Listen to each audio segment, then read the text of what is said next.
Mm.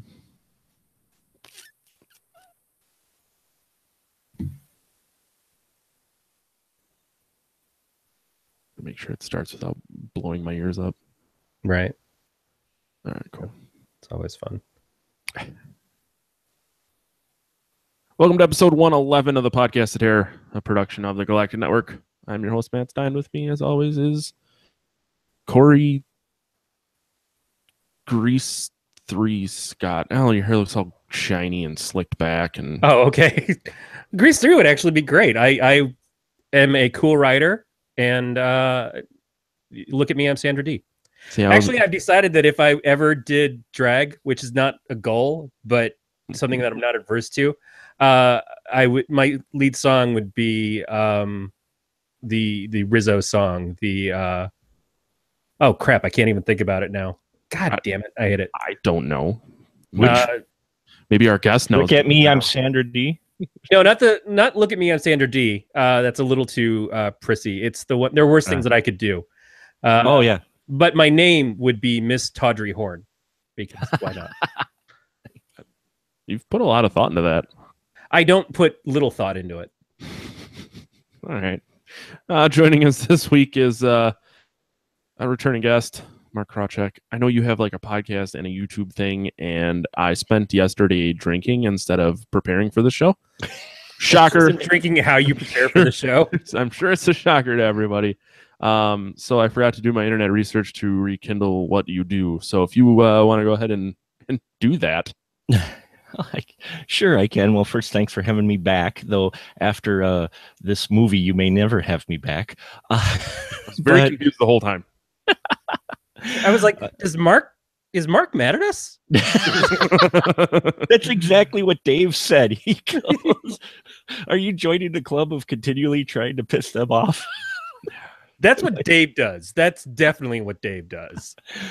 But yeah, I do a YouTube channel where I do movie reviews as well as short little skits or whatever comes to mind. You do the Spoiler Room, right? And I do the Spoiler Room podcast as well. Yeah. We're coming up on episode 168. So yeah, it's been a lot of fun. Plus, I occasionally write reviews for We Live Entertainment and do a video segment there, though I haven't done much there lately. And occasionally, I'm also on the Astro Radio Z podcast, so I'm kind of all over. What is that one? Astro Radio Z podcast. It's run by filmmaker and editor Derek Carey. It's kind of cult underground B movie type stuff, cover stuff that most people don't. It's a lot of fun. I had never heard of it, which isn't saying a whole lot. I'm a very ill-informed human being. Yeah, well, so people who aren't familiar with Mark's work, Mark is what an actual film reviewer is, and not us. The exact opposite of us. Yes. You were too kind, but he's very good and thorough, and I get drunk, and Corey does whatever Corey does. Yeah, that's what I do. Everybody's got their own style, so well, that's true. It works. Although I don't know who listens to this thing anymore because Apple changed how they report back statistics. So I didn't even know Apple reported back statistics. Reluctantly, they did, and now they changed it to make it more difficult. So if I look at our downloads, there's like 3/4 of them are now missing. I have to look at how to do that because I've never done that. Oh, so well, let me explain this one real quick. So basically, what we do is we upload the episode audio to Podbean. Okay. You take the URL and then you put it into Blueberry, which is like a statistics website, and then it gives you like a redirect, and then you post that redirect link in wherever you post your show. Oh, okay. So that it runs through Blueberry's site, so that if it downloads, it's supposed to tick. But supposed to, right? Since the majority of our downloads come from Apple right now, it literally looks like there are 7 people that listen to this thing, and I'm like, there's nothing I can do. It's like now upsetting to look at our downloads. I just go by how many people on average visit or add to my RSS feed. So, and then look at how many people visit the actual page on my website, and that's about as far as I take it. Not as important. Though it probably should be, but it's not like we're doing anything to get sponsors. Like we don't have to hit download numbers for sponsors because literally all the ads we run are just our friends. Yeah. But still, it's like I kind of like to know that somebody is paying attention and that we're doing this for someone other than ourselves. Oh, I'm sure there's people out there paying attention. Well, Ashley's in the chat, so right off the bat, we're doing okay. I was trying to ignore yeah, I know. Little sister that just keeps coming around. Put peanut butter in her hair and she still wants to hang out. I think you just hit on the most popular porn on RedTube, actually. What? Nothing. Never mind. I found out some weird statistics. Butter and hair. I know. I'm trying to go back through what I said. Little sister peanut butter hair. Huh. Look it up. You don't. We're gonna start looking up pornography on the show now. I mean, we're pretty much one step away. What do you mean now? What do you mean now? I don't think I've ever watched porn while we were recording. It's like I'm trying to think back, but not an adamant.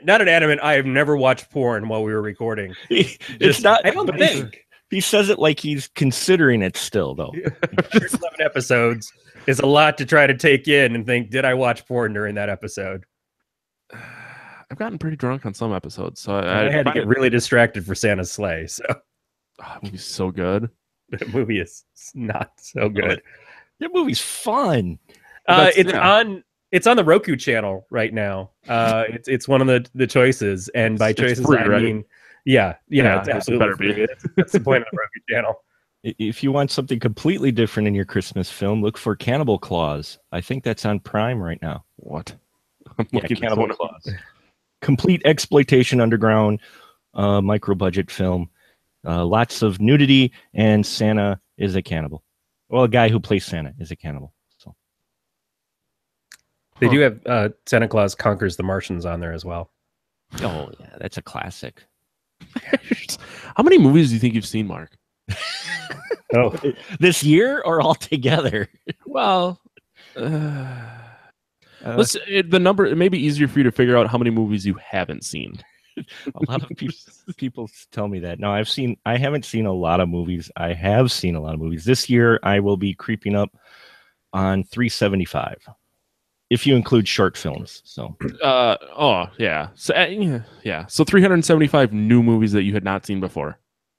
No, altogether. Okay. As far as new movies this year, I'd say about a third of that is new movies I have not seen at all. Actually, no, more than that if you count the short films. So about a little over half, probably. So, and I'm rewatching Friends episodes every day. I'm watching Jersey Shore. Well, when you say movies, it means ones that came out this year or ones I hadn't seen before? Just ones you hadn't seen before. Oh, ones that I haven't seen before? Then yeah, it's closer to 350. So, Jesus. So are you just like really into seeing movies, or do you just have like a real broad spectrum of what you're into? No, he was cursed by an ancient. So is this like I can't say gypsy anymore. So what's the term now? Is your vagabond? No. Yeah. There you go. Vagrant. So is your life like a real life Speed, except instead of a bus going under 55, you can't not watch a movie a day? Otherwise, you'll blow up. I don't watch a movie a day, but there's sometimes like a Saturday if I've actually got nothing planned and the kids and wife are doing their own thing, I'll watch 4 or 5 movies on a day. I don't know. I don't know. I don't know if anyone I work with still listens to this, but sometimes if I end up working from home, if I'm sick or whatever, I will just burn through a bunch of movies if my wife's gone. So not that far away from that. It can be fun if you pick the right selection. We did a challenge. There's a Facebook page that was for the 31 Days of Horror, and it's content. We all post every day. Everybody who's part of the group, what movies they watched during October. Each day, you watch at least 31 total films. Doesn't have to be one each day, but it has to equal 31 films by the end of October. So that one's fun, but we wanted to continue it. So we did the Turkey Challenge, which was 15 films. But our runner of the group, Derek Carey, he made the stipulation it had to be a rating of 2.9 stars or below on IMDb, Amazon, or Netflix. Ugh. Yeah, because the Turkey Challenge is you watch a bad film, and I think who gave us the idea, the group they were in, it was below 5, but that we figured was too easy. It's got to be 2.9 or below on IMDb, and that was rough. That was. So we before we started recording, we were kind of talking about Rotten Tomatoes, and a lot of times things that are rated poorly on Rotten Tomatoes are actually really good. Like right. I want to say Plex added Rotten Tomatoes scores now to movies, and I watched Happy Gilmore, and I think it gave it like a real shitty number, but I think that movie's great. Well, movies are subjective, you know. Well, and that's the thing. So you could find something you really like, but it's rated shitty on any site. Well, Rotten Tomatoes is an aggregator of different reviews, so that's the whole problem with Rotten Tomatoes. And I don't have an issue with it like some people do, but it's an arbitrary number. You need to find a reviewer who has similar tastes and interests as you, and follow them, and then their scores are going to be probably closer to what you're going to enjoy. Or not enjoy, depending on what they rate something. But to just go to a site that takes reviews from all over the place and all these different tastes, and reviewers who are much more cerebral about films are going to rate things higher than maybe what we're going to rate it, because we like comedies or action films or sometimes just dumb shit. Like I'll watch Balls of Fury 1,000 times or Hot Rod about 1,000,000 times, and I think that those are two just classically funny films, but I don't know what they get on a Rotten Tomatoes score. Yeah, well, Rotten Tomatoes, the critics have to apply to be included in Rotten Tomatoes. You have to produce like 200 reviews, I think, in a year to qualify, as well as some other conditions. And then when you submit a review, I believe they can decide whether or not it's actually a rotten or fresh film when they write up their review. Or I'm not quite sure how that works because I never applied for it. I have a friend who's actually a certified Rotten Tomato critic. I didn't ask him too much about it, but I do know that unlike some other sites, you do have to be kind of a member first before you get your review considered for the rating. Yeah. But I've always gone on Rotten Tomatoes, and I've seen some where it was rated fresh, but if you read the review, I'm like, this seems like a negative review, or vice versa, where it seemed they were actually rather positive, yet it was still considered rotten. So I was like, yeah, okay. I like Megaforce. It's 0% on Rotten Tomatoes. I don't care. Yeah, and that's the thing, is when I was young, it was Siskel and Ebert. I used to watch them, or was it Robert Reed, I think, used to do the stuff on Showtime. But I knew that I wasn't going to like every single film that Siskel or Ebert was going to like, and vice versa. I wasn't going to hate everything that they hated. But they at least would discuss what they liked and didn't like about it. They wouldn't just give it a thumbs up or thumbs down. They would talk about the whys. And sometimes it's as simple as, you got me on the wrong week, and this week I'm not in the mood for your bullshit, or the political climate says, hey, your sexist humor in this doesn't really agree with me right now. It's kind of a tough time. But maybe 2 years ago, I would have thought this was fucking hilarious and not thought twice about it. It just sort of depends. I think reviewing stuff is fine. Now, obviously we do it, and we do a bullshit job of it. But we're okay with that, because we're mostly here to have fun and entertain as much as we possibly can, and just talk about movies to maybe get people to check those movies out. It's not a matter of, even if you hear me say that a movie is complete shit, it doesn't mean don't watch it.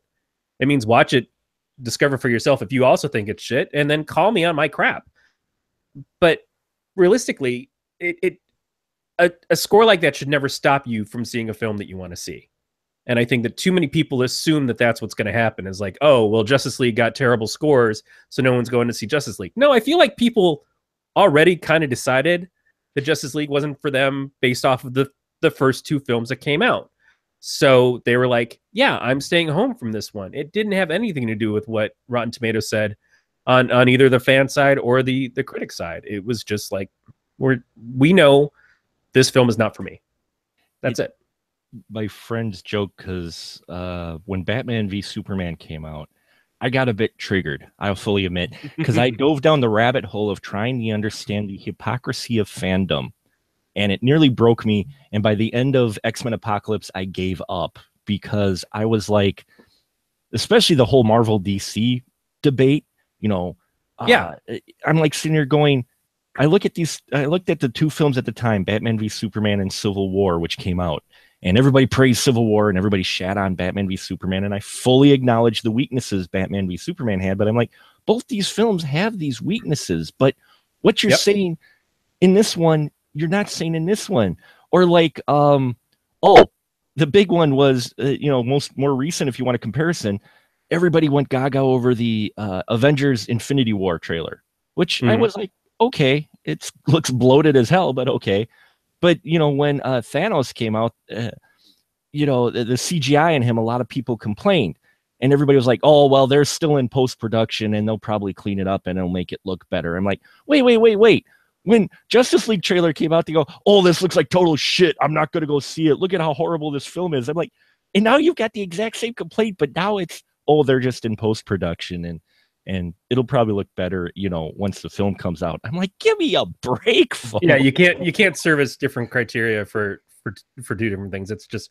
It's silly. But again, I think people know what they want at that point. If you're someone who's enjoyed the Marvel movies all along, then you got very excited by the Infinity War trailer. And if you're someone who didn't enjoy the DC films so far, say for Wonder Woman, then you probably knew that Justice League wasn't going to service you. I watched Justice League and was surprised at how much I enjoyed in it.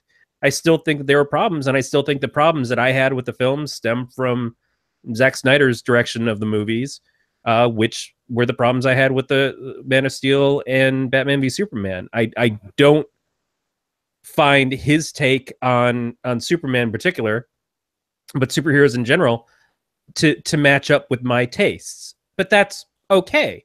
On the other hand, I'm a huge DC fan, and if you go back in time, I loved the Nolan Batman movies, except for the third one. I love the Christopher Reeve Superman movies, the first two, and even number 3. I absolutely love number 3 with Richard Pryor, as dumb as it is. And I watched Supergirl like 1 billion times.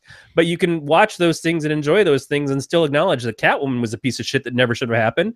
And when it did, it shat out Shaq as fucking steel. I think that you can look at any of these things objectively and say, this one is good, this one is not good for me. And it's all personal opinion. But to just arbitrarily across the board say, oh, all the Marvel films are excellent. No, they're not all excellent. Some of them are okay. Some of them are fantastic. I haven't seen one yet that I thought was actively bad. I've seen some that I thought were like, okay, that was just fine. But they're also completely watchable to me. Is like, I can enjoy the whole thing. And because they built such a great foundation from those original films that were great, that even the ones that are like, oh, all right, I still enjoy seeing them because they tie into this other big thing. And I think if the DC film universe had established that the same way, it probably would have been received better. The problem is the foundation for the DC film universe right now is based off of a couple of movies that I just didn't like. Mm-hmm. Yeah, and it's one of those things where there were people shitting on the movie and said, this movie is horrible. And then I go, have you seen it? Well, no, but this critic said it was horrible, which confirms my belief this movie's horrible. I'm like, have you seen it? No.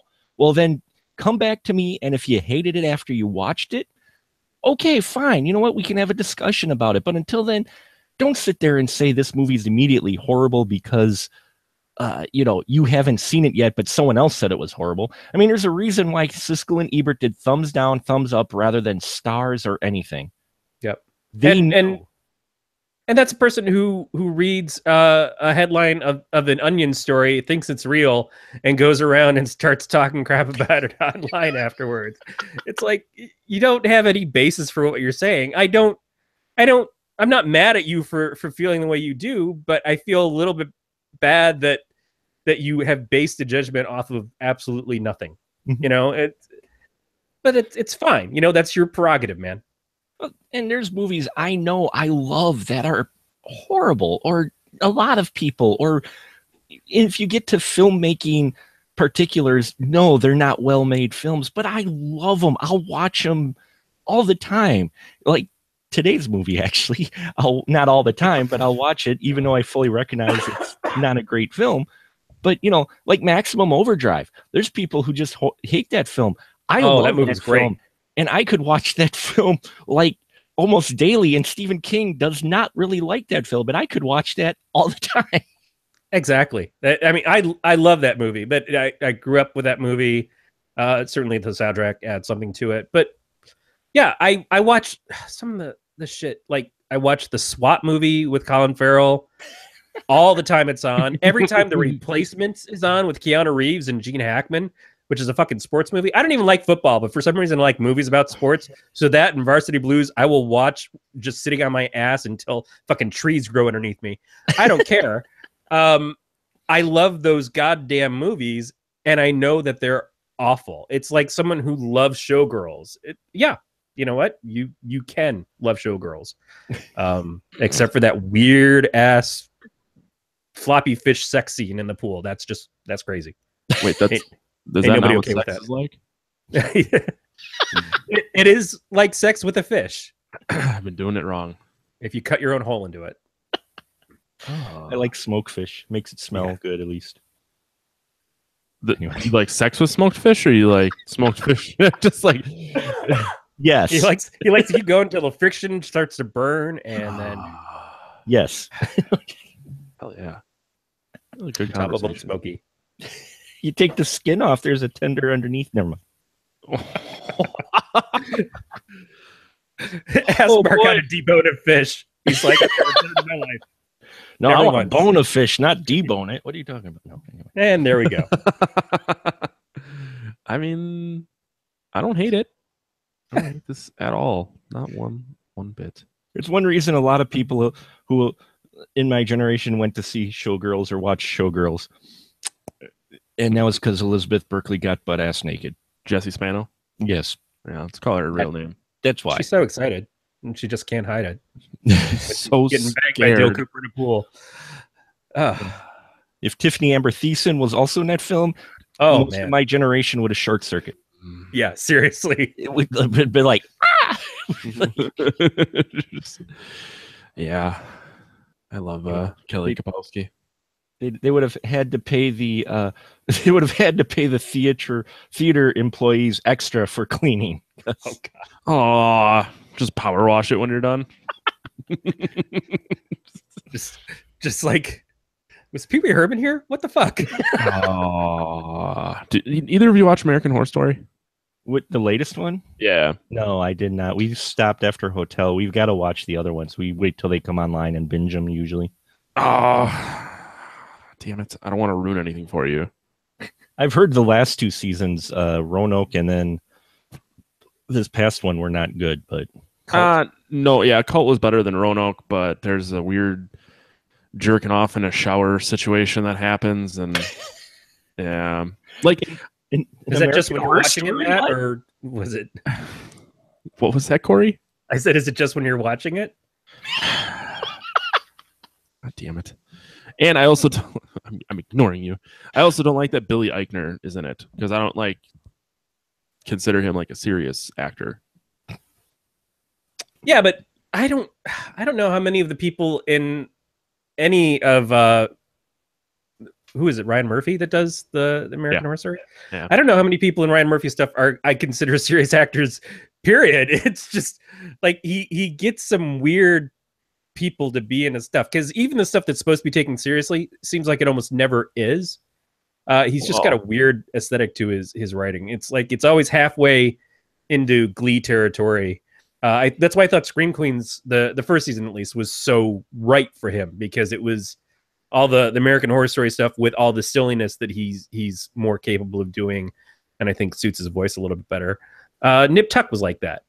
I think it was just so weird that it you didn't take it seriously, even though it was technically a drama. Yeah, it got weird. Plus, Billy Eichner was awesome. Billy Eichner. I think he's funny. I just was taken aback to see him in what is supposed to be like a serious role, and later on shit gets a little off the rails for him, and it just, I don't know, it was weird. He's not bad. I just didn't want that. I didn't want that. Plus, he's got to clean up the jizz in the showers. That's what that whole thing stemmed from.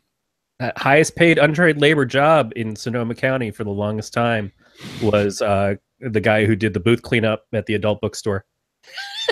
I mean, you got to get paid a lot of money to do that, and not enough money. I heard the pay scale, and I'm like, nope, not even interested. Yeah, there's nothing. You couldn't pay me enough to do that. I don't even like cleaning up my own. Somebody does it. I don't even like doing my own. I don't even like my own cleanup. Have you ever heard the Kevin Smith story about the what is the fleshlight? And then he didn't clean it. And then one day he went and he opened it up and he found out what happens when you don't clean your fleshlight. Oof. What? And I don't. First, I don't want to spoil it for anybody. Second of all, we already go on a cusp of too much wrong on the show as it is. If you are a strong constitution, seek it out, but really don't seek it out. Is there pictures or is it just a story? It's just a story, but it's very graphic and it paints a picture, so to speak, of something you just never would think of, and it's awful. It is just awful. Clean your shit out. Wash that sock. Let your sex slaves bathe once in a while. Give them a horse bath. They're in the basement. This PSA brought to you by the Podcast of Terror. That's why there's a bucket that you send down the bucket. It puts the lotion on the hands. Yeah. So Mark, you may or may not know that there's another snowstorm coming. Oh, is there? Yeah, Oh. Thursday we're supposed to get 6 to 10 inches of snow. Not a surprise. Yeah, not shocked. If for those listening, Mark and I live like an hour away from each other. Never once met in real life. We hang out on the internet once in a while. You hang out once in a while, you might get 6 to 10 inches more often. Wow. All right. So where I was going with this is they have a really shitty naming scheme for much like hurricanes and all that stuff. So I've decided to name this snowstorm. It's Snowpocalypse 2017 version 2.0, brought to you by Pepsi. Nice. So I think we should start selling the naming rights of snowstorms and hurricanes to major corporations. There you go. You get T-shirts. Yeah, we can get T-shirts made and special edition Pepsi flavors for the hurricane. First of all, how are you going Pepsi if your bottling choice beverage is anything? Like, why aren't you getting sponsored by a beer company? It's you. You prove a really good point. I don't know. Brought to Here's you our sponsorship. Brought to you by Budweiser, the king of beers. Ooh. Oh, Bud Ice. Bud Ice. There you go. Bud Ice. And in the 90s, I drank a lot of Bud Ice and Bud Dry, and then I mixed them together, made Bud Dry Ice, and everything got fucked up after that. Wait, did you really do that? Yeah, I did it once. Oh, Bud Dry Ice. Have you ever heard of a Red Dog? Where you mix, Juice Dog. Because Red Dog was the beer. So you mix Red Dog and tomato juice. No. Yeah, I never did it. I had some friends that really wanted to. They used to yell Juice Dog all the time. I probably would have just thrown up. You use Clamato? That sounds disgusting too. What is that? Budweiser and clam juice? Clamato is clam juice and tomato juice mixed together. It is an actual product. That's what tomato juice needs is fish. You can get cans of Budweiser and Clamato pre-mixed. Clamato just sounds a little too close to chlamydia, which I'm already afraid of catching when I drink Budweiser. So I just yeah. Every time I drink too much Budweiser, my insides like to run out my ass. You want to talk about this movie? Speaking of things running out my ass. You want to talk about the movie? You guys seem to be delaying it. Oh, no. For more on this podcast, including show notes and contact info and subscription links, go to gncast.com/pot. You know how to do this. We tell you about it all the time. You can chat with us on our Slack channel or the YouTube when we're live, like Ashley and Growly do. Or you can go to gncast.com/signup. And while you're there, you can subscribe to the newsletter for the network. Yeah, real quick, because I'm pretty sure Mark is drinking water. No, I'm drinking not your father's mountain ale. Damn you. Ah. I'm drinking. Does it actually taste like Mountain Dew? It tastes very citrusy, similar to Mountain Dew. The thing is, you don't taste any alcohol in it, much like the Not Your Father's root beer, which I really enjoy. Oh, not bad. Yeah, I had 9 too many last night, so I'm drinking sparkling water. Nothing wrong with that. That's usually my drink of choice. I only drink when I'm on podcasts. So, yeah, we had some friends over last night, but I think for all the people who know how much I love being a beer nerd, I think I finally got my hands on a bottle of peanut butter marshmallow barrel aged Popinski, which if you played Nintendo at all, it's fucking Soda Popinski from Mike Tyson's Punch Out, or Punch Out in general, is the label. And yeah, it's this Angry Chair in Tampa. Pretty fucking excited. I saw someone have it once, and I've just been on a tear, and it's worth a lot of money. The one that I wish I could have gotten, but it never came up here in Wisconsin, was the Black Phillip drink. No, you can get it here. Oh, you can? Yeah, I've seen it. I've bought a 6-pack, and there's a liquor store down the street from my house that it still has it. Oh, nice. It's super, super fucking good. Is it? Yeah, that Blake's Hard Cider. Yeah. When we did The Witch, I got a 6-pack and split it with not Corey, our guest that was on. Nice. Yeah, it is very good. I recommend if you see it. They have, it's like their mango habanero one is really good too. Mm-hmm. If you like spice at all, it's not like a super spicy. It's just kind of like it's there. It burns enough to let you know it's there. Sure. I recommend it. That's the way I like the spice usually. Yeah. I had now Stone Brewing is like everywhere here. But back in the day when you couldn't get it here, I got a bottle of Crime and Punishment, and it was like 2 pepper porters made with like the habaneros from the brewmaster's garden. Oh, wow. And they were so fucking hot that I like took a sip and dumped them out. And it was like the big ass bomber bottles. Yeah, I was just pouring money down the drain. By the way, burns just enough so that you know it's there is also the description of my chlamydia. Jesus. Corey, what are you drinking? Lipton iced tea over there? I'm drinking Lipton iced tea. I should be drinking something hot. I just got out of the shower. I've been sick this entire week, and so I took a nice hot shower before I got in the air, so I have that 15-minute window of when I can breathe. It's already up. We'll move this one along. I have a sore throat because I got so drunk that I snored all night. My wife almost went and slept on the couch, and I got yelled at when I woke up this morning.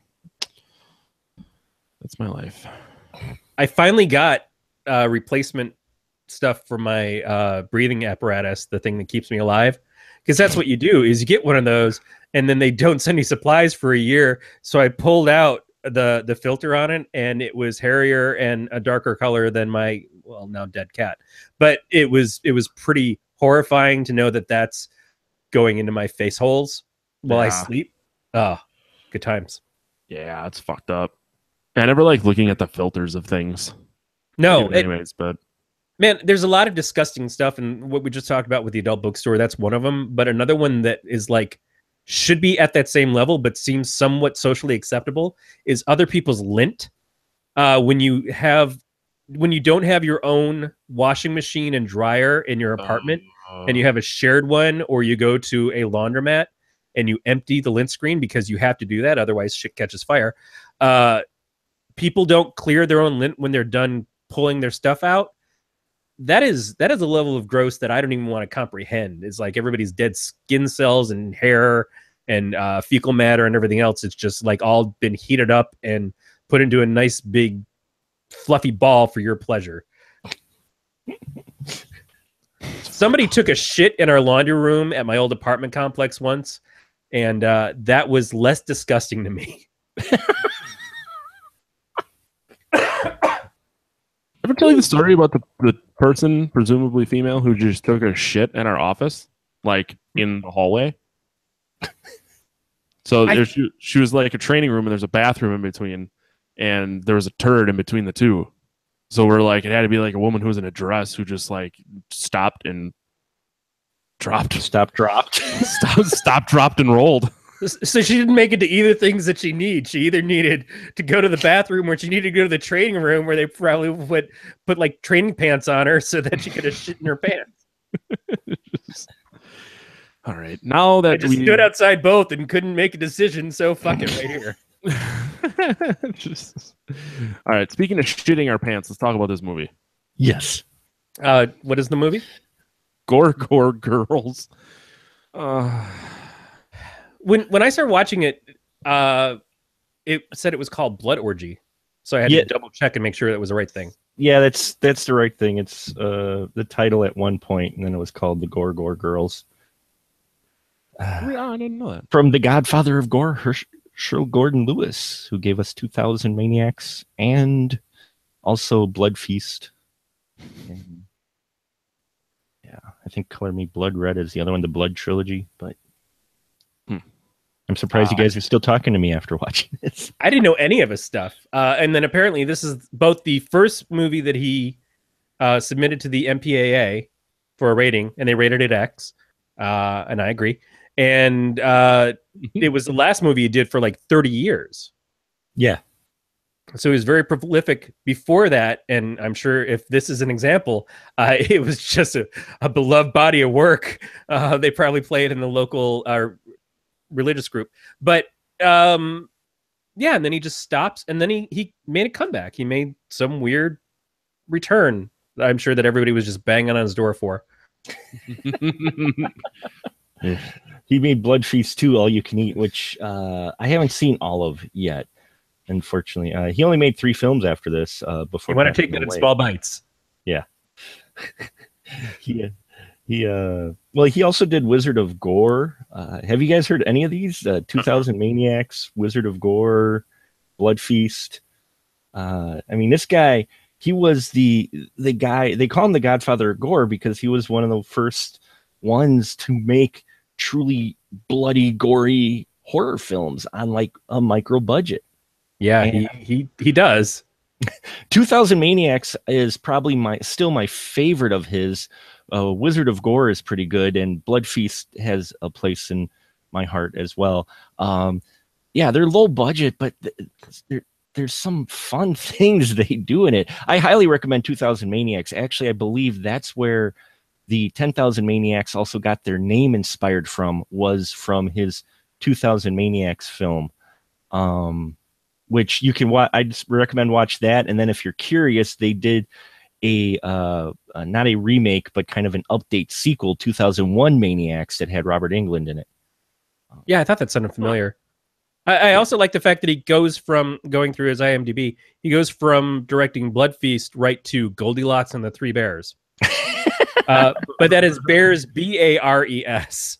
Well, yeah, because he made nudie cuties as well that were played in Grindhouse films. So he has, in between doing the horror stuff, he also did some nudie cuties, which were kind of stag type films where girls are topless playing volleyball and stuff like that.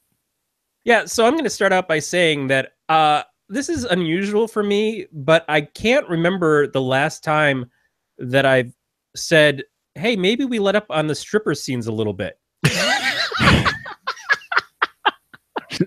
Yeah, I completely agree. There was a point where I was like, this is uncomfortable.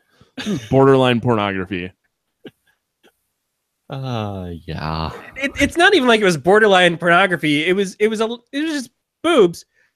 But it was long stretches and the worst musical choices I've ever heard, because it was like one verse of a song, but no singing, just the same music over and over and over and 5 minutes over, and one of them I'm pretty sure was like a something you'd hear at an election rally, just continues over and over, and then they kept bringing it back, like anytime the girl's on the screen, even when she's getting murdered, here's that same dance music again, that it's like Oh Canada playing to get, but your ass is getting beat with a meat cleaver over and over, and I'm like, what the fuck is this shit?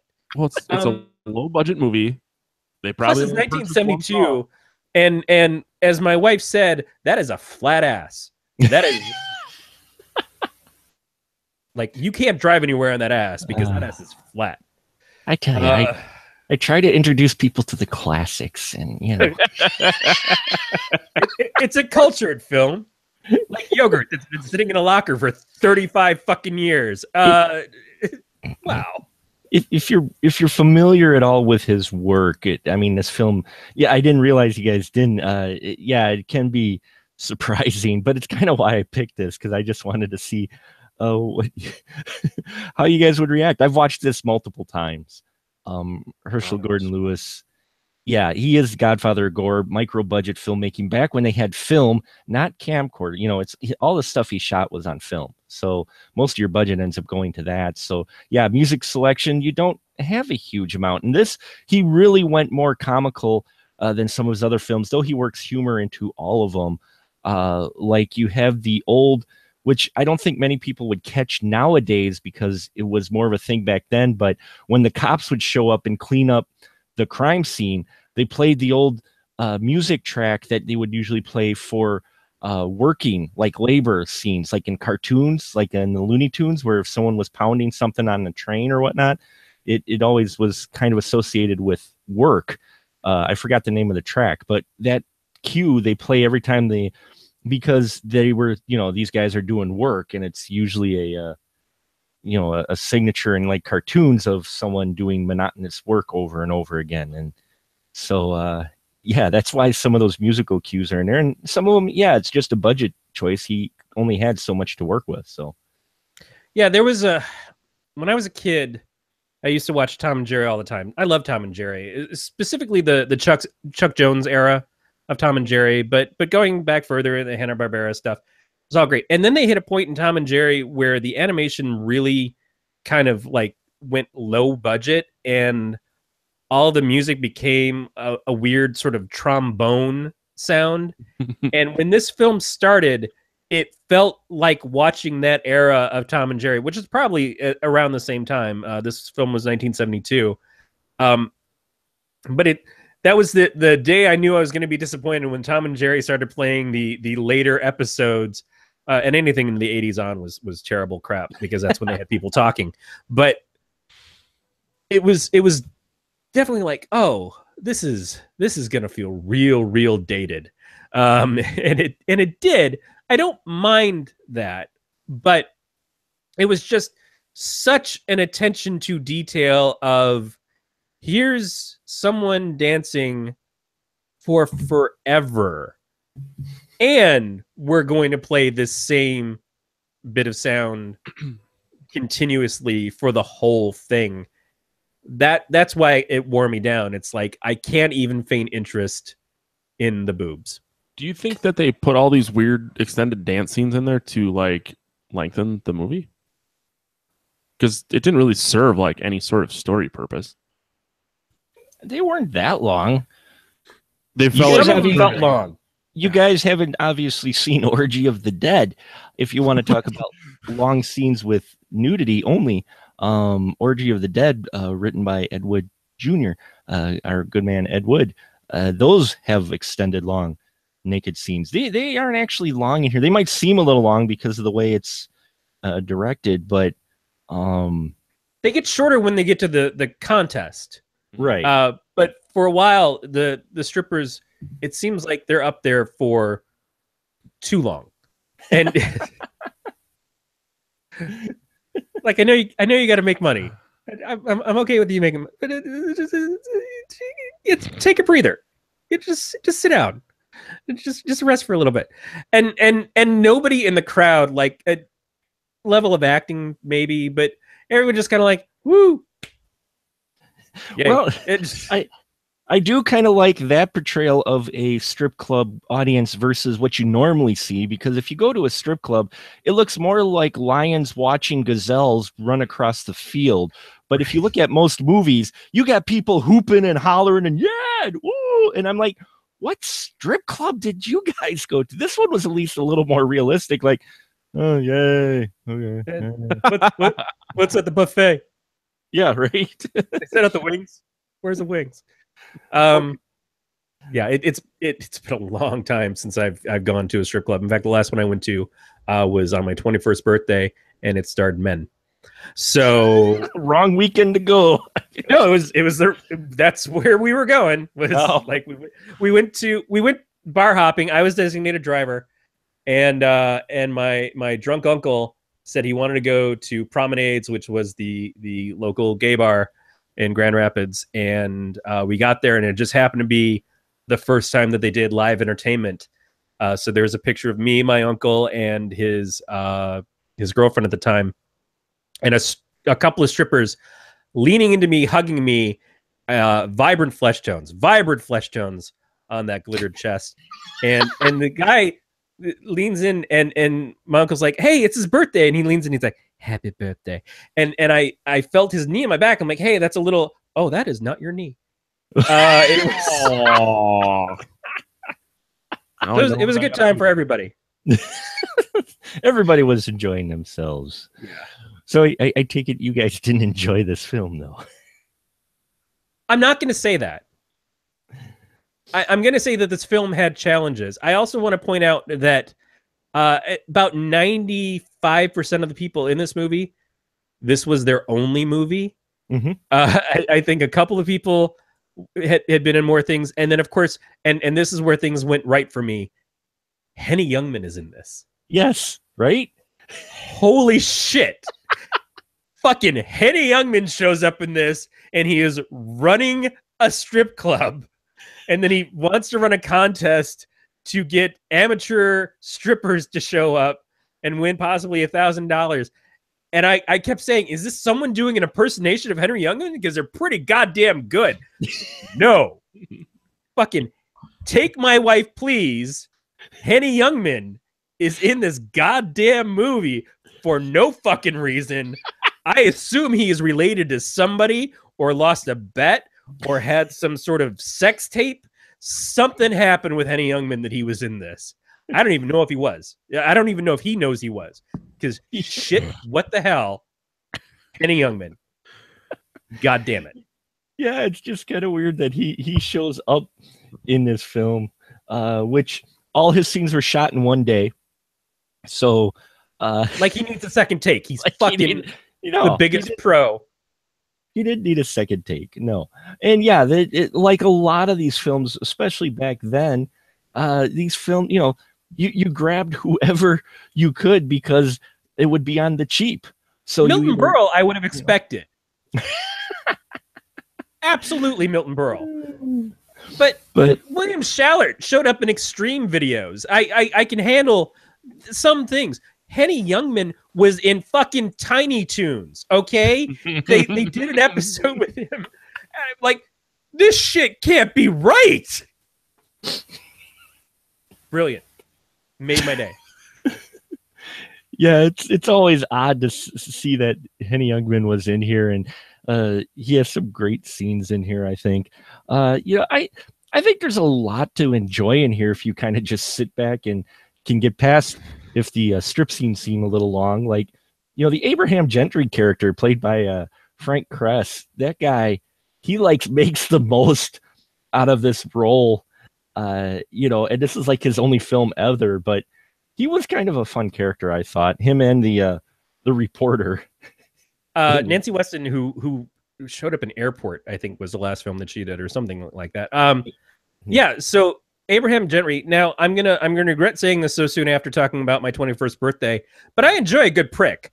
All right, and this guy is excellent at just being a prick to everybody in this entire movie. He's just like straight up sarcastic bullshit, feeding out, like, fucking make fun of the cops, make fun of the strippers, make fun of the waitress who's bringing me drinks and expecting her not to spit in it. You fucking crazy.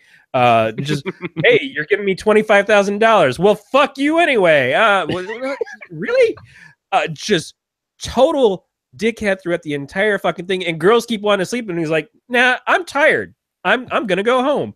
And then walks out so the girl can get murdered. That was fucking nice. And then shows up later on. Well, you guys know I wasn't here, right? You can tell that I left. How the fuck can they tell that you left? Like, they didn't have DNA or anything. They just kind of, you knew I wasn't here when it happened, right? Sure. We believe you because you're such an upstanding citizen, you prick.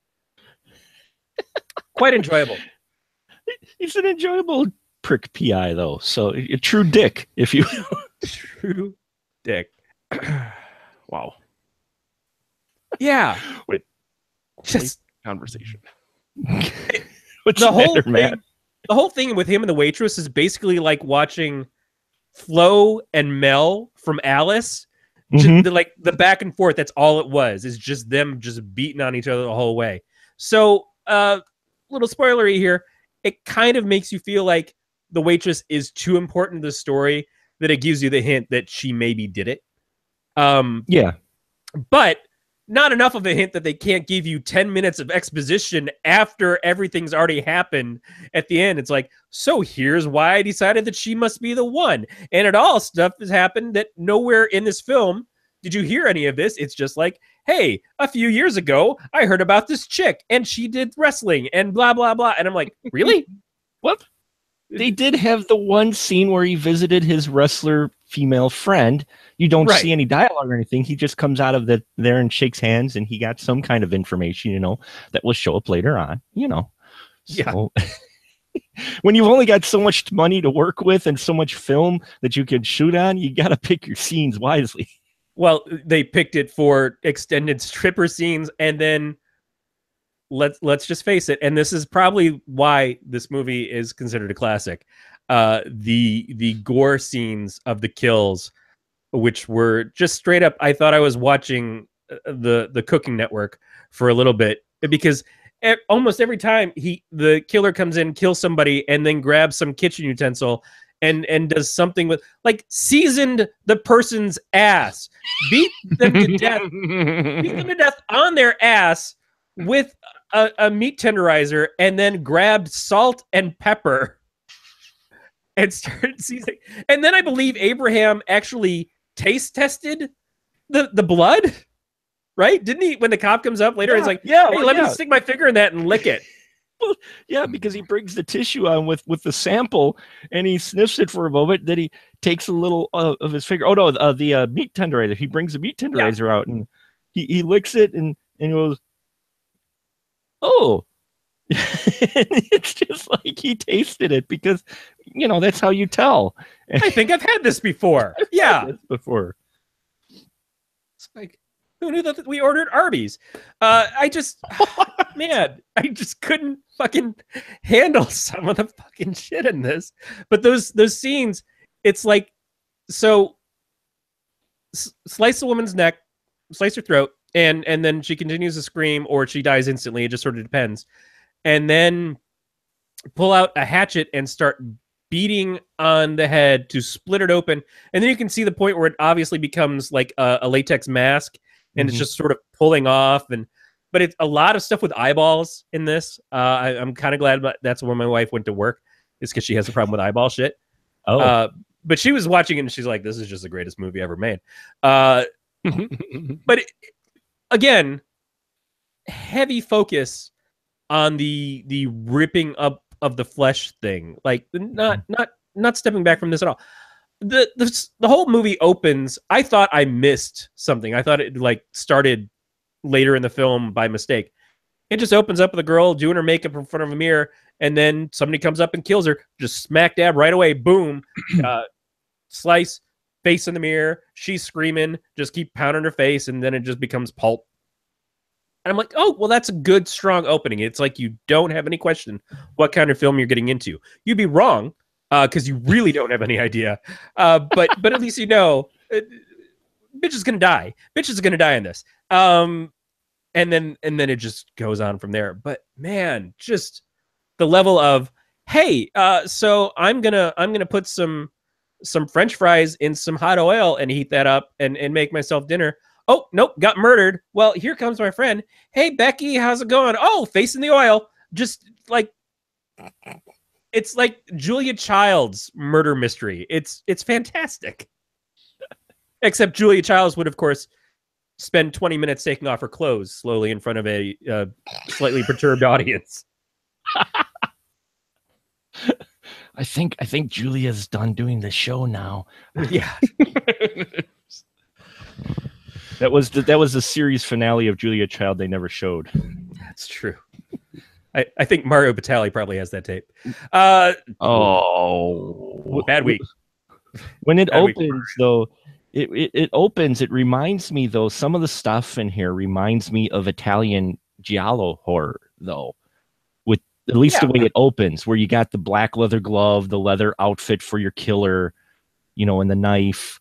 And it kind of is angled towards that. Makes you feel like he's playing a little bit with that. Yeah, idea. It definitely felt like that in the opening scene. And then it kind of goes away from that. We didn't even go over what the plot was. We didn't even give the rundown of what the film is. Usually, Mark, we'd make you do that. I'm sorry. I guess we just dove right into it. I don't know that we're like a ton of story. I don't know that we're leading anybody astray by not giving them the plot. This is really it. This is what the film is. Stripper gets killed. Paper sends a reporter to this guy, Abraham Gentry, who everybody seems to know and think highly of, even though he is a elusive asshole who doesn't want to talk to anybody, but will gladly take $50,000 to go solve a murder and just be a jerk to everybody around town. They go to the strip club to ask questions. They lead him to some guy who is kind of obsessed with the original stripper. Another stripper gets killed. I keep using the term stripper. Is stripper still okay, or should I call them sex workers? Is that what we've gone to now? Go-go dancers. They're go-go dancers. Back then, they would have been more referred to as go-go dancers or strippers. Yeah, I think they keep calling them strippers in this, though. They do. Yeah. So at some point during one of the shows, the Women's Lib Foundation. This movie is to Women's Lib what Cujo was to PETA, which is a great example of we think very highly of these women who are asking for respect in the industry. And so they show up. What was it? Quit no tits. What was the sign? So quit no weird. Tits. Yeah, very bizarre signage. They stand and they wait for the show. They stand around for, again, 10 minutes waiting for the scene to now she's completely naked. Let's go up and have our little protest and beat the shit out of patrons in this fucking bar, except leave the reporter who's passed out because Abraham keeps getting her drunk. Leaves her on the table. So they all are upset. The leader of them becomes a suspect. A guy who I guess killed a bunch of people in Vietnam, both on the opposite side and his own company, works at one of the bars now. He becomes a suspect because he keeps drawing faces on squash and on tomatoes and then squishing the faces. Weird. Yeah. That was hilarious. Do we think he might be the killer? I'd put him up there. Yeah. But not him, guys. Not him. Excuse me. But most of what keeps happening is Abraham keeps fighting with this waitress who works at every place in this movie. He can't go to a fucking bar that she doesn't work at. And he goes to the 3 strip clubs that are owned by Henny Youngman's character, and she happens to work at all 3. So, but every time he's there, he walks in and she's there. He's like, yes. Oh, I just thought it was going to be you. Yeah. Well, he even makes a point at one point going, wow, what a coincidence. Who would have thought I would have showed up here at the exact same time you were working at another location? Right. Sorry, didn't mean to cut you off, but that's pretty much the film, though. You're right, Corey. That is it. That is really it. And for some reason, the reporter likes him.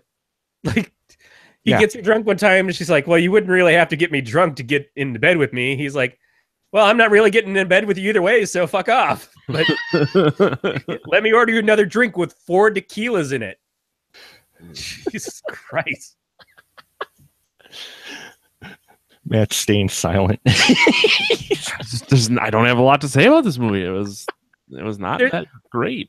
I've broken you guys. The first time he gets a reporter drunk, first time Abraham gets Nancy drunk, he takes her out to take her home, and he lays her down in the street. I really, literally thought he was just going to leave her laying there in the street.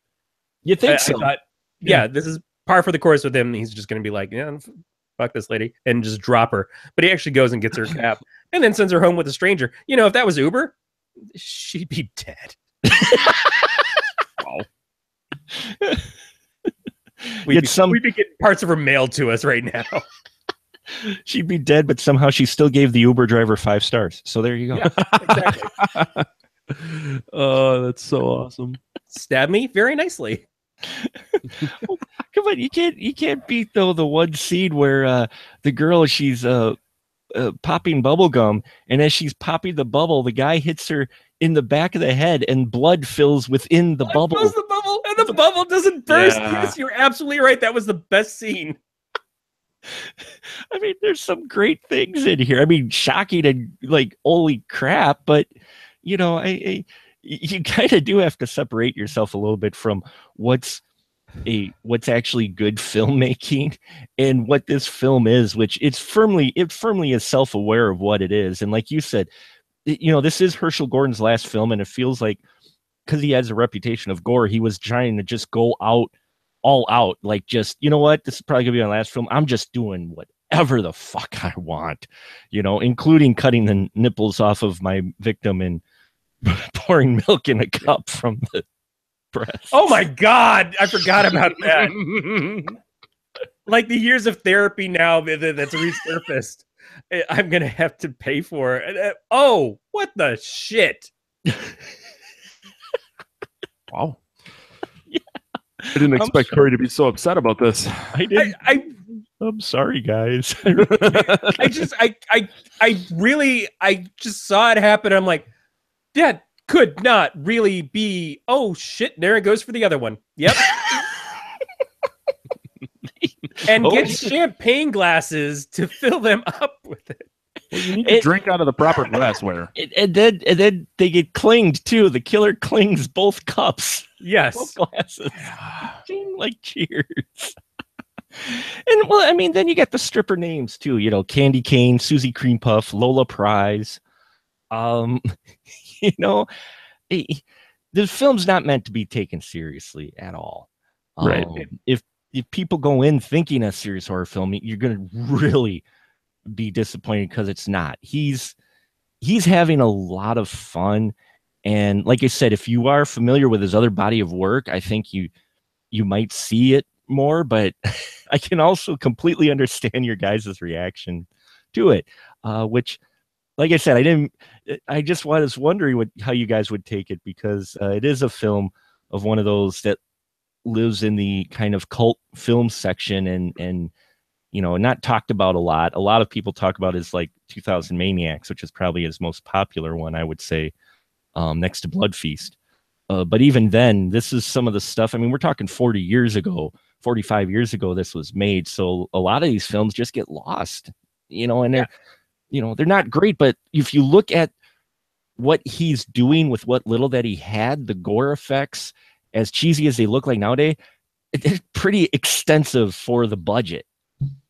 Yeah, I watched. I stayed up until 1 o'clock. Well, I stayed up till 4 o'clock, but I watched the giant Gila monster last night, and that's my second time seeing this year, because I saw it in San Francisco at the beginning of the year up on the screen for a party.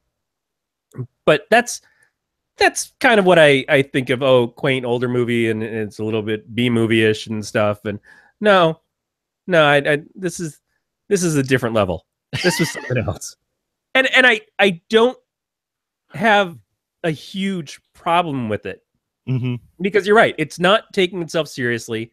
The actors, the two lead actors are very funny, and the Henny Youngman is very funny. The waitress is funny. Overall, there's a lot to enjoy in this. It's just, I couldn't believe some of the things that happened in it. And again, some of the focus of like, well, we've got someone who's willing to dance naked up on screen.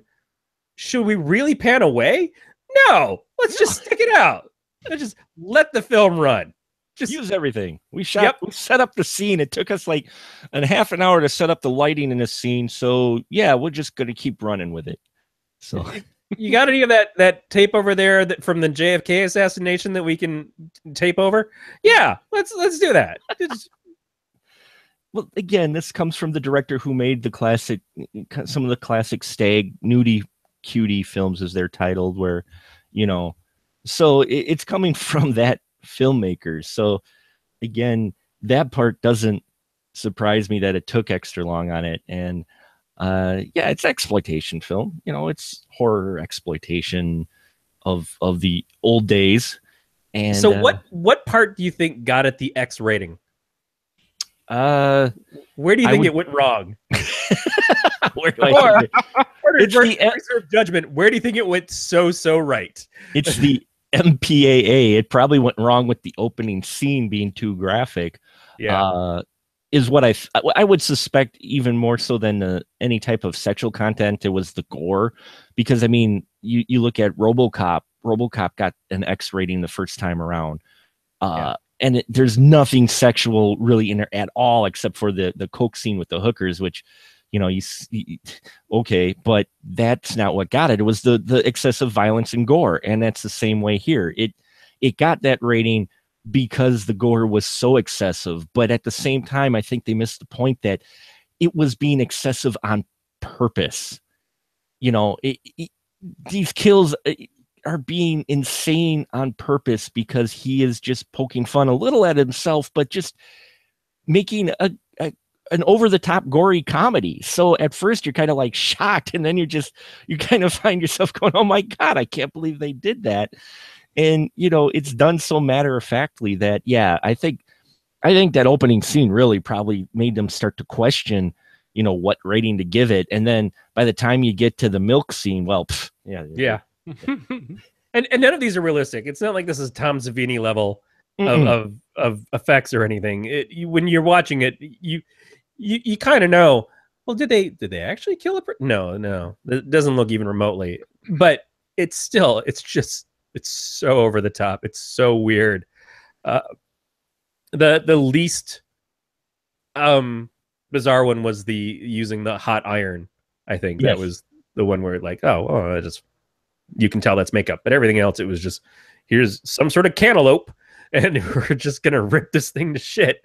Yeah, it's quaint. That's a term that doesn't apply. I don't think I've heard anyone say it's quaint. It's quaint for a gory exploitation over the top film that has lots of boobs and blood. So there you go. It's quaint. My two favorite bees. And yet you didn't like it, Matt. Okay. It's entertaining, but it's entertaining. That's really all I can say. I mean, the lack of story doesn't help. The cheesy effects don't help, but the cheesy effects are entertaining. What about breaking the fourth wall?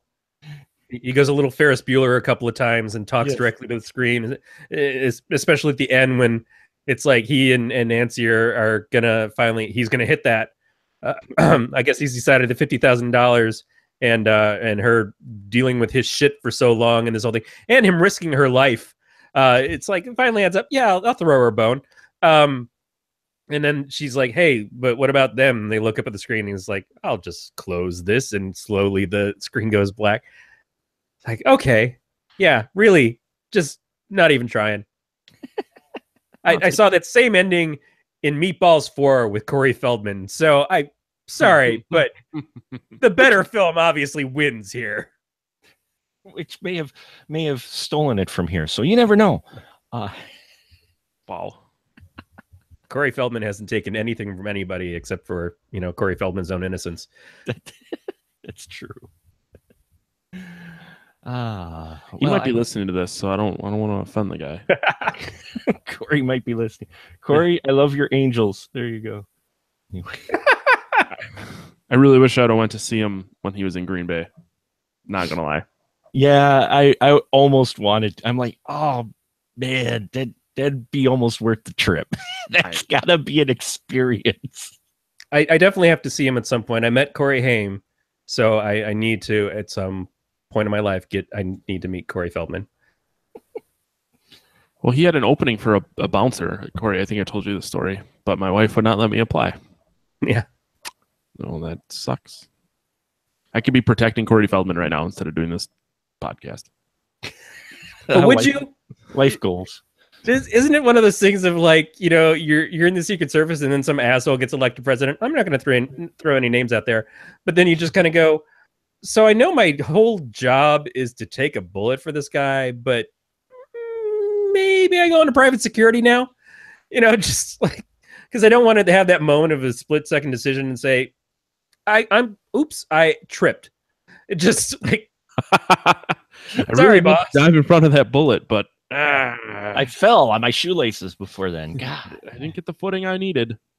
Corey Feldman gets punched in the face, and you're like, "Oh, I'm sorry. I thought I was supposed to be protecting Snoop Dogg." You got this, Corey. You got this, Corey. Take him down. Boy. Is there anything else you want to talk about the movie, or should we rate it? No, I think we covered it well. It's not a deep film, but no, not at all. Again, though, I mean, one of the things is, and I'm glad you guys allowed me to pick this one, and still were troopers and sat through it, because it's a film that I enjoy, but I enjoy his work, and so I appreciate you guys. I just want to say ahead of time, appreciate you having me on the show and actually muscling through this 45-year-old film. So yeah, it wasn't like a great movie, and I mean, Dave had made us watch some shit too, but like a bad movie generally results in good conversations. So that's ultimately what we're trying to do, is have a fun conversation. So this movie allowed for that. So I don't really see this as being like a waste of my time. Oh, that's good. Good to know.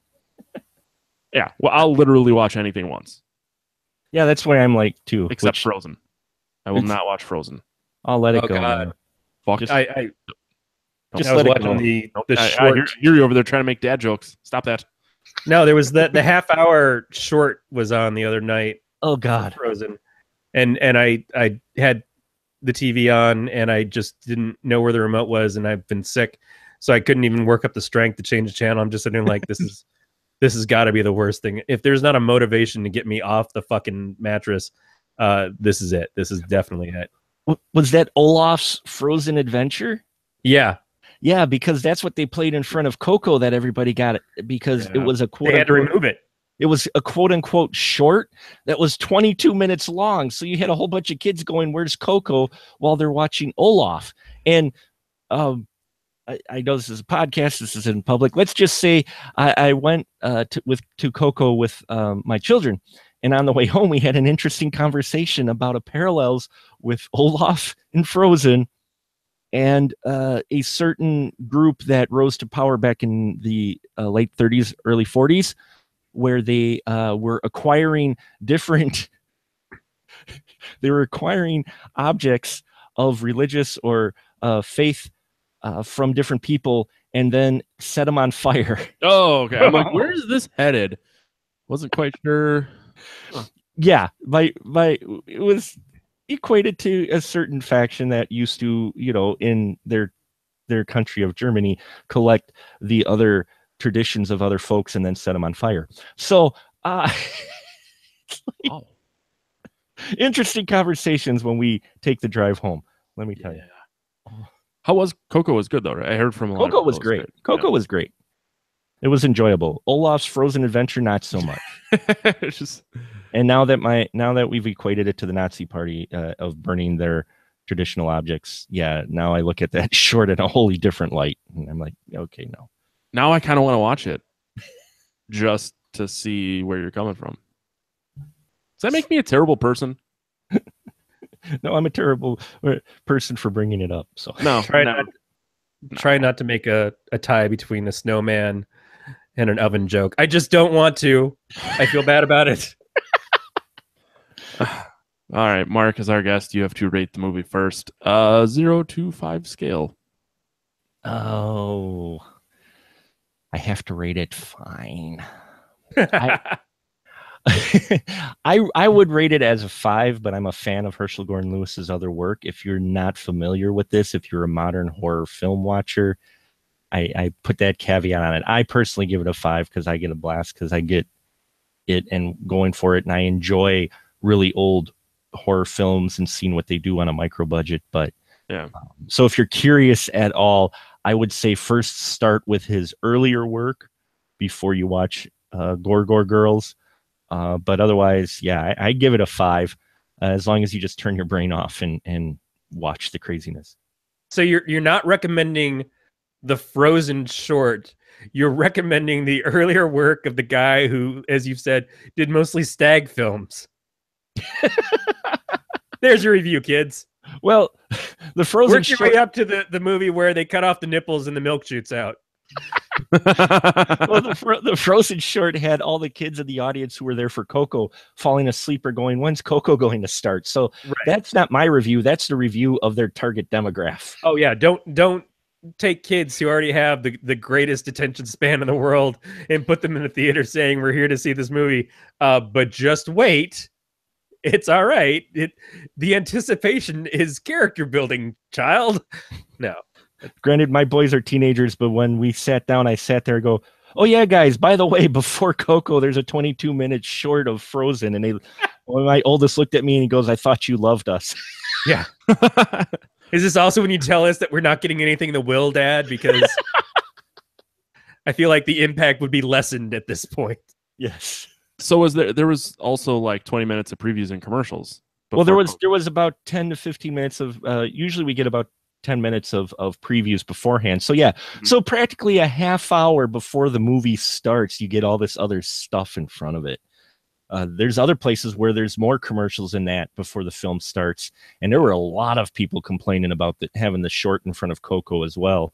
Yeah, because Coco isn't exactly a short movie either. So yeah, the theater we go to is now up to like 10 minutes of commercials, 10 minutes of previews. Wow. Yeah, it's not the coolest thing in the world. That's Marcus for you, though. But a short before a movie, especially a Pixar movie, which are usually, well, this isn't Pixar, it's Disney, but still, those are usually considered extra value. The shorts, when you go to see something like Toy Story and you get a short for whatever before it, that's kind of important. Sometimes they would add in stuff extra at the end of the movie. They would do the outtakes. So you'd have to go back to the movie theater to see A Bug's Life a second time to see all the outtake stuff afterwards. That seems like it would normally be a selling point. It just feels like this short in particular was a misfire. Right. And for parents who were probably already burnt out on Frozen as it is, we're just like, yeah, I'm really going to start some shit about this. Yeah. It was interesting not to see a normal Pixar type short in front of the Pixar film. I mean, you usually get some really cool film where there's very little dialogue or some kind of interesting take. Like they had, singing islands in front of one. I forgot which one it was. But then there was, the one with the dog, which actually I think won an Academy Award, which was a great one. I love that one. I mean, there's a lot of great shorts from Pixar's group that usually show in front of Pixar. So to have it do this instead is just like almost like Disney. Why? Well, why? You should have just left it to your Disney Channel special and put it on loop there. Yeah. It's a little weird because it seems like it's something that probably should have landed much better, and I can see why the thought process was of putting it there. But back to this. Yes, folks, we go from talking about Gore girls and nipples being cut off to children's movies and how they should not be. I await the inevitable Pixar remake of Gore girls. If it stars any of the cast of Cars, I think I'm going to be okay with it. It's so bad. Yeah. I'll tell you someday about my dream when I was a little kid about the classic Disney characters doing a rendition of Mice and Men. Anyway. Corey, you have to rate this movie. That shit happens to Daisy in the Barn. So I can't give this a lower score than either of Dave's movies. I just can't. It was far more enjoyable than anything he's brought to us. I'm actually going to give it a 2. I think Mark sold me a lot in your review and talking with you about it. Is that as it is bad. It is really bad. But there's something there to still enjoy about it. There's more than one thing to enjoy about it. And it's worth a watch at any rate, if you can handle it. I'm trying to rekindle the scores that we gave Dave's movies. Oh, Dave usually zeros. All got zeros. Yeah. Because I too cannot this movie was not worse than anything Dave has made us watch. So I wanted to make sure that I was adhering to the higher than higher than Dave movie scores. I'm gonna go with a 1.5. Like, it's not great, but by no means is it terrible. It would definitely be something fun to like get real drunk while watching with like a bunch of friends. Like, I would never sit down and watch this again, but if someone's looking for like some cheesy, gory, not a whole lot going on, solid movie. It definitely is a movie you want to put on. You could put even at like a crazy horror party you're having or whatnot, and you could even have it in the background or something. You don't need it, to be focused too intently on it. But it is a fun one, more so with a group of friends. And if you have alcohol, yes, it takes the edge off.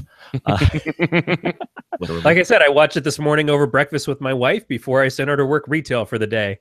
I'm like, I feel like this is the right mood to send you out to work retail during the holiday season. It is. If you guys don't mind, I would recommend you check out his Blood trilogy, especially 2000 Maniacs.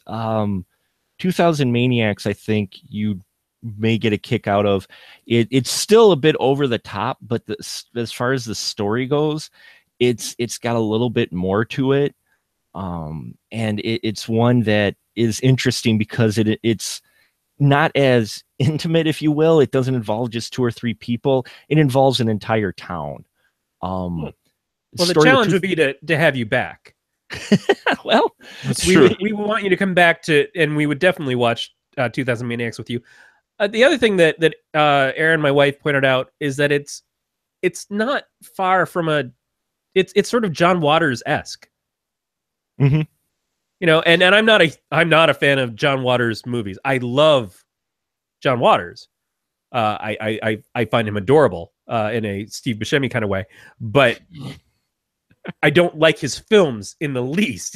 His people are just fucking weird in his shit. But I could see the similarities in between this guy's stuff and what John Waters does. And Herschel would probably consider that a compliment. So, yeah, or John Waters might consider it a compliment. Or John Waters might too. It's one of those things where I like it because it comes from a period where people were just making films because they wanted to make them. You watch these films, you get the idea they know what they're making, and there's no real illusion to what they're making, unlike a lot of the indie stuff today where people think they're making the next great big franchise and they're going to get picked up and, oh, this is going to launch my Hollywood career. This comes from that age where people are still figuring this stuff out. That's not a studio. And that's why I kind of like watching films from this era, the micro budget, low budget stuff. Cause these guys are just doing this to do it, Yeah. There's no real illusion to it. And, of what they're making, and there's an honesty to them, as grotesque as they are. Like you said, they're quaint. They're I find them entertaining because there seems to be just a little bit more honesty to it. And I'm not saying all the modern indie micro budget stuff is out there, but there's a lot more out there where people are making them and you're watching them going, okay, you're just pushing this too far, thinking you're being a lot more creative than you are. It's like a kid who first learns to swear, and then they swear all the time. They sometimes swear wrong, but the creativity behind it is so amazing, which is basically a description of this entire podcast. That's not wrong. Now that I think about it, yeah, that's a joke grenade that just blew up in my hand. I agree, and we've had a couple of filmmakers on recently, Anthony and PJ, and that's exactly right. Is that they get to experiment and they get to do something fun. Our friends who do Karate Tortoise, that's exactly it. It's over the top. It's weird. It's funny. It's maybe not to everybody's humor or tastes, but getting that bravery out there of like, I'm not doing this sanitized by a production company, a big thing like Universal Pictures, or everybody's owned by Disney now. It's just, I'm doing this for me. I'm doing this because I think it's fun, and people who dig on it will hopefully find it and enjoy it, and people who don't dig on it can just pass it on by. Right. I mean, there's so much out there now, I think, and again, I'm not an expert by any means, but just from what I've seen, especially online, the growing culture of experts and film watchers and movie watchers and that, there seems to be a large group of individuals who think that a film should be made for everyone. And the minute it does something different, it turns them off because, well, that movie sucks. Well, why? Well, this and this. But you're like, but they did something different. Yeah, but I didn't like it. Okay, they still did something different. You cannot like something, you know, and still appreciate the fact that they were trying something different. You know, and I think some people have that mentality, though, that if a film is being wide released, it should appeal to more people. You know, it should appeal to everybody. When that's not the case, you know, people do make stuff for specific demographics sometimes. And, you know, like people, you know, Bad Moms Christmas. Okay, I went to see it with my wife. I saw Bad Moms. I actually found some enjoyment in it because of the parental angle. Not so much relating to the female characters, but then I also have a crush on Mila Kunis. But that's beside the point. But we went to and Kristen Bell too. Yeah, the whole cast pretty much. But we went to see a Bad Moms Christmas, and while it wasn't a great film, the majority of the audience when we went to were females or guys who were there with their female other, you know, their partner or whatnot. And we watched it, and the ladies were laughing and everything. Then you get online, and there's a whole bunch of like guys going, "Man, this movie sucks. This is the worst movie of the year." And I'm like, it wasn't meant for you. Right. Yeah. You know what you get, guy? You get chips. Yeah, you get the Baywatch movie. That's so have fun with that. I haven't seen Bad Moms yet, but it's one of those things that I'm willing to check out. I haven't seen Chips yet either. You're not missing much with Chips. Oh, I'm sure I'm not. But ooh. Bad Moms, I'm at least interested in. First of all, because Catherine Hahn is fucking hilarious in everything. Yes. But just in general, it looks like it could be fun, and it looks more interesting to me than what was it, Daddy's Home with Mark Wahlberg and Will Ferrell. Like, I kind of know what I'm going to get with those two guys already, and I don't believe that it's breaking any new ground. But Bad Moms, at least there was something else to it that looked more interesting. Mm-hmm. And again, it doesn't have to service me. Not every movie has to service me. Right. And I think a good chunk of the internet feels like movies should. And so you get movies like, and again, Gore Girls is the extreme case, but you get movies that, well, this movie sucked. Well, why? And you're like, well, I'm like, but it was not necessarily made for you. Right. Know? It's made for a specific audience. There's an audience out there. And now that we have so much access to so much, that audience can find their niche and, you know, go, oh, hey, I found this bulk of movies that I enjoy. And someone from the outside, they look at it and go, wow, that was stupid. Well, it wasn't made for you. You know? Yeah. We did the first Soska Sisters movie, Dead Hooker in a Trunk. Oh yeah. A while ago. Mm-hmm. And that movie impressed me all the time because of the choices that they would make in the story. It's like every time I think, oh, well, now they're going to do this, they would do something completely just out of nowhere to me. And I thought, this is amazing. Like, how brave is this shit? Because they just like, this is what we decided we're going to do here. And it doesn't have to make sense to what you would expect from a plot in something like that. It just kept going further and further into other directions that you never would have thought of. And I thought that was great. So I like brave storytelling, and I like a good, safe film. You know, you play a Love Actually once in a while. I'm going to have fun with that. It's funny. A friend of mine posted, by the way, Love Actually, not the family holiday movie that you seem to remember it being. I'm like, oh yeah, all I want for Christmas is hardcore sex scenes. But that's kind of all I want for Christmas. But yeah, it is that thing of like, this is considered a beloved classic for so many people, and interspersed in it is just random shots of people banging. Yeah, as you do in your English Christmas movie. Yes. So everything gets to be special when it wants to. Hey, so Mark, you say you're not an expert. I don't know what that makes us, but if you want to tell us what the hell that makes us, you can contact us by leaving us a voicemail at 805-328-3966. You can email us at pot@gncast.com or leave us a message on the website. And you can follow the show on Twitter Facebook, Instagram. We're at Podcast of Terror, pretty much all those places. And you can subscribe to us via iTunes if Apple does that shit anymore. Stitcher, Google Play, or your favorite podcatcher. Leave us feedback wherever you want. Somehow or another, we assume people might still be listening. We don't know. It's hard to say. But we love you. We miss you. You should call us. Tell us Happy Christmas. All subscription options and links can be found at gncast.com/subscribe. And you can follow the network, Galactic Network, at Facebook. Yeah, if you like using Amazon like the rest of America, go to amazon.podcastterror.com, shop as you normally would. We get a cut. Keeps this thing free. Then we don't have to shop for sponsors. Although, I can't prove how many downloads we have anymore. Fucking Apple. That's a personal vendetta, though. Mark, where can all the people find you and everything that you're doing and all these movies that you talk about? SpecialMarkProductions.com is where you can get most of your Movie Man needs.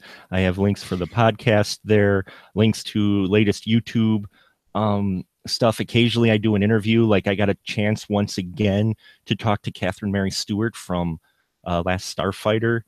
And that was awesome. Nice. Yeah, it was my second interview with her that I've done since I've been doing the podcasting. And that was a lot of fun. Night of the Comet, one of my favorite movies of all time. Yeah, the first time we talked to her about Last Starfighter. The most recent one, though, we talked to her about Night Flyers. Oh, wow.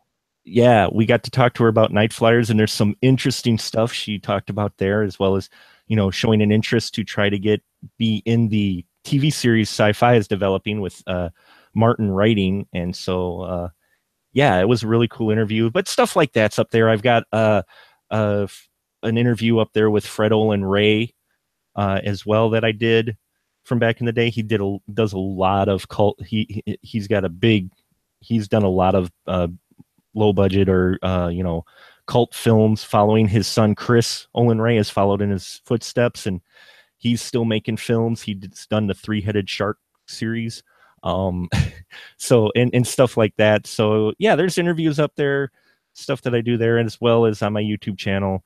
And then occasionally you can hear me on great podcasts like this, as well as Astro Radio Z and written work on We Live Entertainment. Corey? Yeah, go to don'taskcomics.com. Check out the comics that I help publish for my friend Levi Krause, and sometimes I write some of them, sometimes I don't. Usually I don't. Sometimes I don't post because I get sick. But hey, it's a crapshoot. That's why content is free.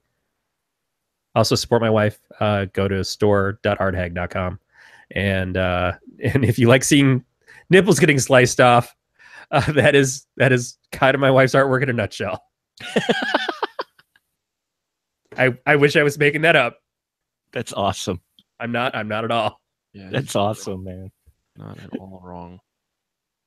Anyways, you can find me Twitter, Instagram, and Untapped. Matt the Lifeguard. That's going to do it. Next week, we're going to be watching Volumes of Blood, which is one of the movies by previous guest PJ Starks. Oh, cool. Really looking forward to that one because we don't have a guest. And then it's Christmas. And then we're taking a week off because it's the fucking holidays. You need a week off. Consider that. Matt's just going to watch Santa's Sleigh on repeat the entire fucking time. I'm going to go to Cleveland, Ohio. Which is the same thing. Yeah, right. Which Volume of Blood is that you're watching? The first one. The first one, okay. Yeah. I got the chance to see a screener of the second one, actually. So. Oh, nice. I really have no idea what I'm getting into, but he kind of sold it when he was on, so we decided to watch it. Yeah, plus he's awesome. Yeah, super nice guy. I haven't seen the first one, but if it's anything like the second one, yeah, it's a lot of fun. I think you'll enjoy that one a lot more than you enjoyed Gore Girls. That's not hard to do. I know. Awesome. Mark, thanks again for coming. You bet. Thank you for having me on, gentlemen. That's going to do it for another episode of the Podcast Era. We'll talk to you guys next week. Stay scared, everybody.